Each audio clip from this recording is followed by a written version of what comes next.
All right, we're back with another episode of I'm in a Car, and I have the pleasure of having Nathan Skoufis in the car with us today. So, thank you very much for having me on. Yeah, it's my pleasure. I mean, it's a really cool story. Nathan is a world champion, and we're just going to take a couple minutes, like we always do with I'm in a Car, and maybe you can just give us a quick rundown of kind of where you've been coming from, what you've been training on, and like what you're up to these days. Yeah, so I started martial arts. I was 6 years old when I started. Yeah. Here in Guelph, so I've been in the Guelph area my entire life. That's why I feel I have such a connection with it. Yeah. So when I started, a lot of people don't know. Like now, I've been fortunate. I've won 13 world titles in martial arts total in my career. Yeah. But there were several points throughout that I really wanted to give up when I was a kid. A lot of times, just because the discipline and perseverance. When you're a kid, you're not so focused on those words. You just want to have fun like a kid, right? Sure. Perseverance didn't mean a whole lot to me. Yeah. So I wanted to give up. I stuck with it. So I used to play a lot of sports, soccer, basketball. Martial arts was just one of them. Yeah. And now, just I feel like the different perspective it's given me on life. I think martial arts, was the best thing that I could have done. I've been fortunate to do. Different. I've seen all over the world now. Yeah. I've been able to train with different MMA fighters, actors, movie stars that all come to our studio in Guelph. Yeah, cool. I'm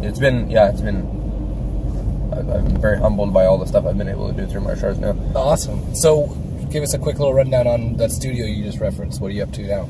So, Guelph Family Martial Arts. It's been opened in Guelph. It's on Woodlawn Road for the last 4 years. Yeah. So when we kind of started, I thought, a lot of people, if you say, hey, what is karate about? What's martial arts about? They'd say, you're going to learn to punch, you're going to learn to kick, you're going to defend yourself. Right.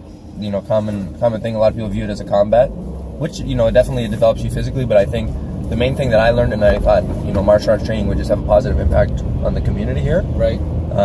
Developing things like, modesty, courtesy, self-confidence, stress coping strategy. I think for children and adults, I think it's a super important thing. Yeah. So kind of when I was starting that, I thought, I was starting my first year of university when I started my school. Yeah, okay. So a lot of people say, just focus on being a student. Right. Just do that. You shouldn't take any more on. But I just thought, martial arts training, just the way that it develops personal growth through martial arts training, I thought was the reason I needed to open it. So it's just the amount of support that the Guelph community, and even we have people come from Hamilton, outside of the country to come train with us. Yeah. The amount of support's been, amazing. I can't repay for the Guelph community. Thank you everybody who does support us. It's been an amazing thing, and just to see where it goes from the future. Yeah, cool. And you were saying you have 3,000 square feet, and that might not be enough anymore. Yeah, now there's a joke everybody says. They're like, you need to find a 2-tier place or whatever. And when we started, 3,000 square feet was a massive facility. Yeah, and now we run classes. So we started with 2 classes a day. Now we run 6 to 7 classes every day. Group awesome. Classes. Yeah. And then I do personal one-on-one training. So it started as a 3-hour kind of teaching thing, and it's moved to I'm there all day almost now. Yeah. We're looking for something big in Guelph too. To find something bigger than 3,000 square feet, I think is very, very difficult. But good luck with that. So, 13 world championships. That is not a small feat for any discipline, let alone martial arts. So, can you give us a bit of an idea? Because I think there's a lot of parallels when it comes to performance in life. Doesn't matter really what it's in, whether it's in martial arts, sport, whether it's in business, even relationships. There's all kind of common parallels across all the things that create success, whatever that might be for people. So for you, 13 championships, world championships, you're at the top of the game in the stuff that you're doing. What kind of things do you have to practice, or what's kind of attributed the most to that kind of outcome? I think definitely the opportunity. That's why I felt, where I had opportunities to go to school in, Toronto, different cities, but I thought, I really want to stay in Guelph because I've been here. I've had a lot of opportunities just from being here. Yeah. And I think the biggest thing that I could say, I had a lot of support along the way, whether that was family members or my mom was a big influence. Right. From the time I started, she kind of tried to keep me in the sport university as well. She said, you need to get that university education. Dedication, of course. I think everything, just as you said, everything has been done. Everything's been done in different, if it's a business, if it's a relationship, if it's martial arts, if it's basketball. Right. I think being a champion is more than, just a title. I think all those people share common traits. I think things like dedication, for sure. It took me 10 years to get my black belt. It takes the average person 3 to 4 years. Right. like there's people who do it quicker than that. And, Sure. And it took me 10 years, but when I got it, I felt I actually had learned the skill. So dedication for sure, perseverance. Because a lot of people see, they go, oh, you won a world title, but a lot of people, if you would ask them 15, 16 years ago, they wouldn't have thought I would get my yellow belt. Because so then how do you flip that around? How do you go from I'm going to quit, I'm not going to get my yellow belt, to 13-time world champion? Yeah, it's crazy now looking back at it, because I think something I'm trying to do now, you just try to enjoy the moment. Because when I was like 15, I'm still pretty young, but I've been through it enough now. Yeah.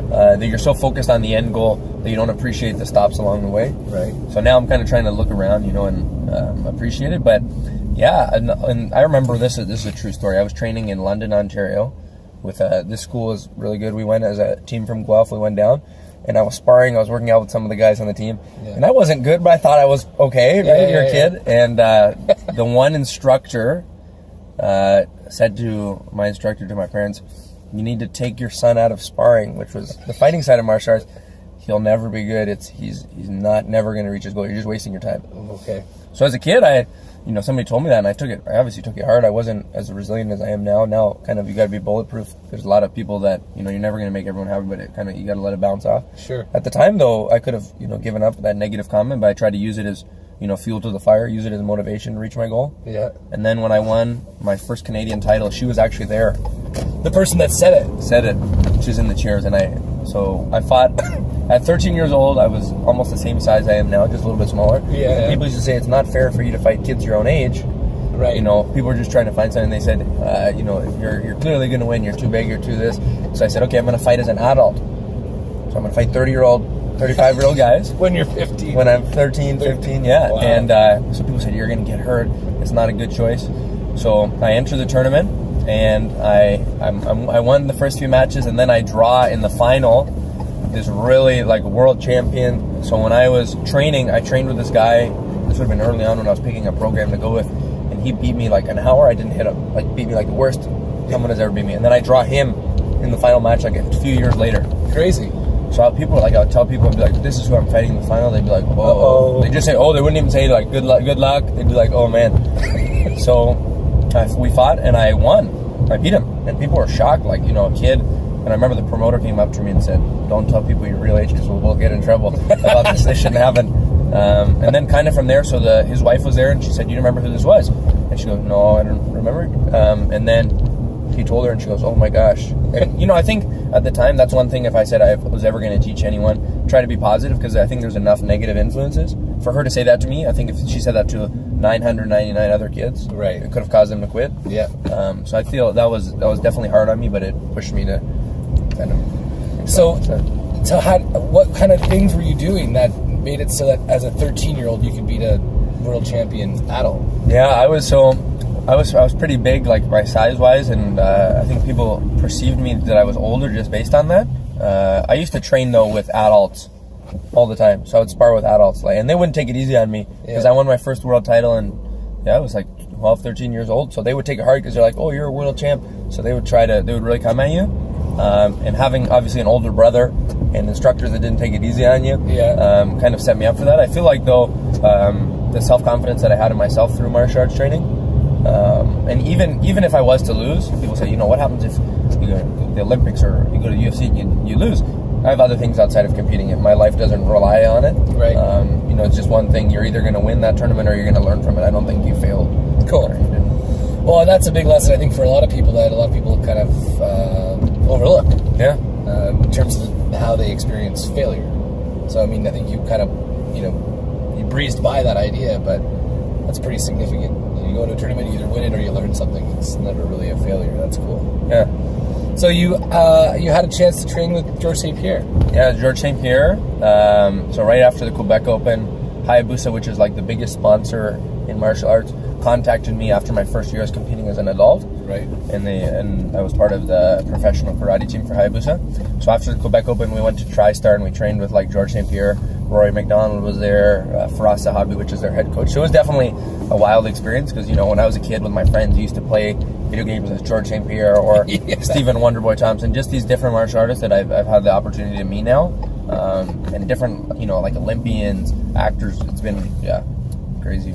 thing that I've been fortunate to do. So what was it like training with him? Definitely, it's weird, right? Because you're there, you know, you have an idea of what someone's gonna be like, and then he really walks in. Yeah. And I was like 19, 20, and all the other guys in the room are like 30, 35. So it's like you're a 19-year-old kid, you're trying to take it in, you're trying to go, you know, we're gonna work out. You don't want to be starstruck, but it was definitely cool to see, you know, how far martial arts has brought me. Yeah. From wanting to quit to now, you know, you're being part of a UFC training camp for, you know, one of the best martial artists in the UFC. So it's definitely full circle for me now. Cool.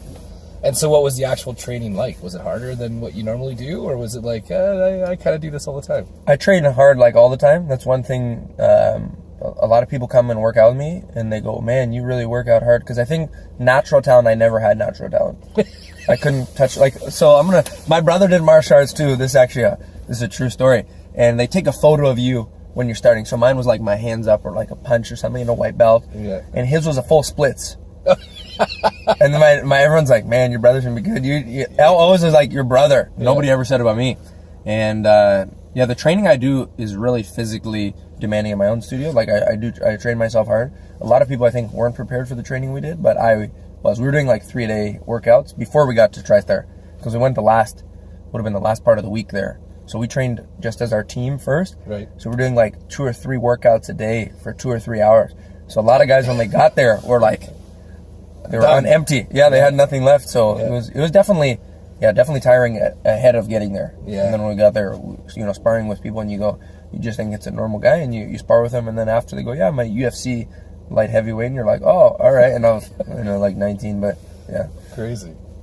So we were talking just quickly about the idea of an opponent. So I had the honor of having Mandy Bujo on the show. I don't know if you know who she is, but she's I think 11-time Pan American gold medalist, world champion female boxer. And so we were in that series. We were talking about the idea of the opponent of the person that's, you know, coming at you, but then the opponent between your ears. And so what kind of things have you had to learn or train yourself on to be able to have the mindset to win at that level? I think physically everyone's really good. If you watch a lot of people in the gym working out, hitting a bag, you'll go, you know, that could be a world champion. I think, but when you get under the lights, it's a pressure situation. You really have to believe in yourself. And that's one thing, like, I believed in myself because when I started martial arts, the only person that really believed in me was my mom and me. Mm-hmm. So now to get this to this point, I think yourself, that's the only real opponent you have. Right. I think the other people you're just matching up with. Mm-hmm. And one quote that has really stuck with me, somebody told me, if you have no enemy within you, the enemy from outside can do you no harm. So, you know, if you don't believe it yourself, somebody else telling you it is not going to affect you. So that's the thing, because a lot of people, you know, we call it when you win your first world title, there's a lot of people who are one-hit world champion wonders. Right. And then to repeat is difficult, because you kind of become, when you reach it, you're like, hey, I'm done. I did it. The hunger is gone for a lot of people because they've reached that goal. Right. And, you know, for me, I don't try to rely on like a goal. Sure, I said it, and I think working hard, those goals will all happen. But I try not to just say that's my goal, and when I reach it, that's all that it's going to be. Yeah. So you just keep pushing. I think you have to strive for excellence and perfection, even though you'll never reach perfection, right? Nobody's going to be perfect. I think that's what gets you up every morning, trying to get as close as you can to that goal. So then when you get kicked in the head or somebody rings your bell, mm-hmm. what goes through your head? What do you say to yourself? When you're starting martial arts, you think, when somebody hits me, I'm going to try to see red and go after them. But I think martial arts teaches you just to stay calm, because when you get aggressive, especially with a trained, you know, these people are trained martial artists. It's not like, you know, it's not a bar fight. Yeah, you're fighting somebody who, you know, you come too much ahead, and bang, they just need that 1-inch space and they drop you. Yeah. You know, I'm a really competitive person, so obviously when you get hit, it's not you try to get them back. But now, you know, I feel it's part of the sport, and I feel like if you train, people say, you know, martial arts is so dangerous. Right. I don't feel that it really is. You know, I think if you train yourself, it's pretty safe if you train with a good program and you learn your defense. Right. I think things like football, hockey, people go to me, would you play that? I go, no, that's dangerous. Martial arts, though, So when someone does hit you, what do you say to yourself? What goes in what's going through your mind when you're in a ring with somebody? I think in a ring, you've got to block the fear out. And so what kind of things do you say to yourself? Now I just say, let's do it. We've done it before. That's what I try to tell myself. You know, I'm not. People go, like, even when I got back from the World Championships, it would have been a few weeks ago. People said, "Are you really nervous going in?" because I had in my head, I try not to see an end goal, right. But I realized if I had won NBL and NASCA in the same year, it would be the first time someone had ever done that. Right. So it's a lot, and so it's kind of daunting. Yeah, it was like, but I'm trying to block it out. So I made it to the final. So I'm walking out to the stage, and a lot of people are like, "Man, if you made it to stage and you lose, like that, it might never happen again." Right. Because you never know the end of the tunnel. You hope it goes on forever, but you know there's going to be an end point. Sure. So I'm coming out, and I'm trying to disconnect from that end goal. I know obviously how much it would mean to me. I've studied the great martial artist, and to achieve that would be surreal. Yeah. So I blocked it out, and when I won, and the clock went to 0. I turned back, and I was like I was thinking to the next match, but I'm like, I'm trying to shake off. People are like, you did it, you achieved your goal. But I think now I'm training harder because I want to do it again. But yeah, when somebody hits me, or I'm looking across from somebody, I think I just view it as like a competition, just like if you play soccer against someone. It's not malicious. Yeah, they got you. Yeah, it's just you're gonna do it. We're gonna, however many minutes we're gonna fight, and I think you honestly have to believe in yourself above all things, because there's gonna be a lot of roadblocks. It's not gonna be just the high times; it's gonna be the low times that you've got to bounce back from. Yeah, that's cool. And so when you were with GSP, was there any like words of wisdom that he threw past you that kind of stuck? Yeah, he was training. He would have been coming back for the Bisping fight. Yeah. So he was training a lot. So it was like his first time back. I talked to him a little. He was a super nice guy. I think that's one true martial artist. And a lot of people view MMA now because it's so big. They want to do mixed martial arts, right? Right. I think learn the martial arts first, because the martial arts and things like respect, right, modesty, being humble, those are life skills. Right. I learned a lot from him. Mentors that I've had, I think Faraz, his coach, he's really wise. And I think the influence that he has on fighters is really important. I think the biggest mentor, though, for me, was my mom. Yeah. Yeah, really. She's been involved. She started her first business. She was 20. Mm-hmm. She doesn't like talking about it, so she'll hear this. She'll say, but, shout out to Sophie. Yeah, right? Thanks, Mom. That's okay. But it's not only competitively, she's guided me along the whole journey. She's been, in behind the scenes a lot, but everything that I've done, she's guided. But professionally as well. She said, you're going to get your black belt when I want to quit. Too bad, you're going to get your black belt. You're going to get your university degree. And now she started our charity gala that we're fortunate to do, but she didn't have the same opportunities that I had. Right. She came from a European family who was coming to Canada, and she's invested. She's been selfless. She's put all her time into me, honestly. Yeah. She's the type of parent, if she didn't have whatever it might be, she would give it to me first. And I think that's definitely commendable. For her to be like that, and it's definitely rubbed off on me, for sure. Cool, man. Well, thanks for being on the show. Hey, thank you so much. Cheers. All right. See you guys. Thank you.